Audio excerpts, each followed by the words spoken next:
பகுஜன் சமாஜ் கட்சியினுடைய தேசிய தலைவர் திருமதி மாயாவதி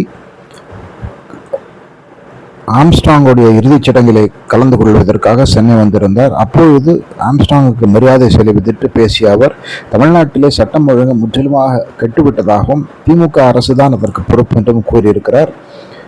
மாயாவதியின் இந்த கூற்று தேசிய அளவிலும் கூட முக்கியத்துவம் பெறும் என்று தெரிகிறது. ஒரு தேசிய அளவிலே தலித்துக்களுடைய தலைவராக மாயாவதி பார்க்கப்படுகிறார் என்பதால் உறுதியாக தமிழகத்திலே திமுக அரசுக்கு தர்ம சங்கடங்கள் இன்னும் அதிகமாகும் என்றும், தேசிய அளவிலே இந்த ஆம்ஸ்ட்ராங் படுகொலை விஷயம் ஒரு பேசுபொருளாக மாறும் என்றும் பலரும் சொல்லுகிறார்கள். இப்படி இருக்கும் சூழ்நிலையிலே ஆம்ஸ்ட்ராங்குடைய உண்மையான கொலையாளிகள் இதுவரை கைது செய்யப்படவில்லை என்று சொல்பவர்கள் பலரும் இருக்கிறார்கள். அரசாங்கம் இதை எப்படி கையாளப் போகிறது, திமுக இதை எப்படி கையாளப் போகிறது என்பதை பொறுத்திருந்து பார்க்க வேண்டும். திமுக அரசுக்கு ஒரு மிகப்பெரிய சவாலாக இந்த விஷயம் மாறி இருக்கிறது என்பதில் எந்த சந்தேகமே இல்லை.